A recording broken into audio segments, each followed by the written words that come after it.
Over the years, we've visited some spectacular gardens. Enchanted, tropical, even regal. But tucked away in the British Isles in the nooks and crannies are some of the most bizarre gardens I have ever seen. And this is one of them, mainly because of some of the ghostly visitors it attracts. Belgrave Hall is a grand stately home which was first built in Victorian times. Back then, a garden wasn't just for lounging in, it reflected your status and wealth. From the exotic plants you cultured to the food that was grown for your table. And that's why gardens were such an important part of daily life. Today, the garden covers over 2 acres of land, and with its ivy-clad walls and hidden pathways, it's no wonder that people just don't want to leave. The towering garden monuments cast an awe-inspiring presence, just metres away from a tranquil water garden, which might be here for a completely different purpose. It is said to get rid of a malevolent spirit that's attached itself to you. All you have to do is pass over water. Anita Harrison has been working at the Hall as a manager for over 5 years, and she can give us some history of its owners. So, Anita, tell me a little bit about Belgrave Hall. Well, Belgrave Hall was built in 1709 to 1713, and it was one of the first brick buildings in this area. It passed through many families over the years. One of the most prominent ones was the Ellis family. There was 11 children in all, and 5 of the sisters lived here until they died in 1923. And how much involvement did the sisters particularly have with gardening and gardening? They would have had quite an influence. At that time, there would have been a lot of gardeners, and people would have eaten a lot of the fruit and the food in here, so it was an important part of their life. It was the Ellis sisters who were so attached to their garden that despite being long gone in body, seem to have stayed in spirit and are rumoured to haunt it even today. Do you think it was a love affair between the sisters and the garden? I think it was, yeah. I mean, when you read their writings, there's just seemed a real passion and a real love for these gardens. So the garden started off just as this small walled area? Yes, they would have started off just in this area, but over the years it's expanded, and we've got glass houses, greenhouses, where their own food and fruit would have been produced.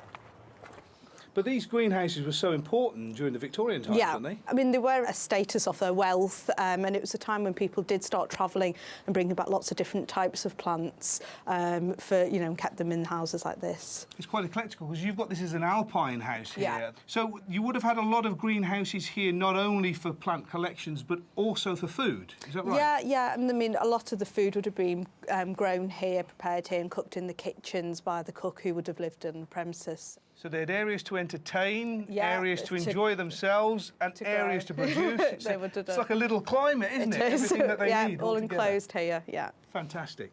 But it's not just the greenhouses that add a bit of class. The formal front garden remains largely unchanged over 200 years, and lush green lawns spill onto leafy herbaceous borders thick with yew trees. And did you know? Yew trees were planted in graveyards all over Britain because of their power to ward off evil. But it's the looming trees and magnificent statues that help the garden live up to its eerie reputation. The hauntings of Belgrave Hall first hit the headlines in December 1998, when in the early hours, ghostly figures were captured in the garden on the CCTV system. So what we're looking for here is this ghostly image on the screen. Yeah. Right, let's just press it now. Just everything's... Oh, it's getting lighter. That's the 2 there, isn't it? You see the head and the body and the one in front. That's fantastic. So it's actually up in the air. That's right. And there was a mist which has never been explained on the back wall. Absolutely brilliant. Our little ghostly gardeners. Later that day, armed with an electromagnetic sensor, I decided to put all these ghost stories to the test by practicing first in the house before hitting those infamous gardens. Resident medium Lee Gilbert was on hand to test for any paranormal activity. It's almost like one of those metal detectors for the spirits, isn't it? Exactly. Let's have another little go in this corner again. Way up. It's going off. Let me just put my hand in there. And that feels colder. Put your hand in there. It feels colder too. Yeah, it does. It does. Wow. Can I have a go? Yeah, you have a go. Have a little go on that, because... Look, that was working a minute ago, and now it's not. So it's not like it's just going off because something's there and it's setting it off. But there's something there a minute ago. Have a look at that. Oh! Careful, it's coming towards you. After all that excitement, I decided to head to the creepiest part of the garden, where the sisters were said to have played, and lots of strange going-ons have been recorded in the past. Here we go. Cop that! Listen! Now, this is no ball. Look. Yeah, it's gone. Gone. There was something here a minute ago. Yeah, probably. Listen, look! It's going, that's on red. That's going off the scale. That is going off the scale. Nothing down here. Look.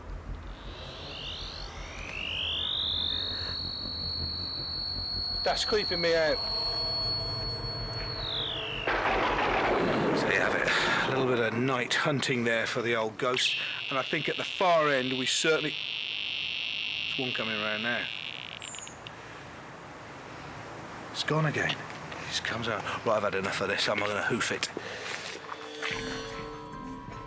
This beautiful garden has been designed and shaped by a family's dedication and passion. It's easy to understand why the sisters just don't want to leave. Even a garden can be loved from beyond the grave.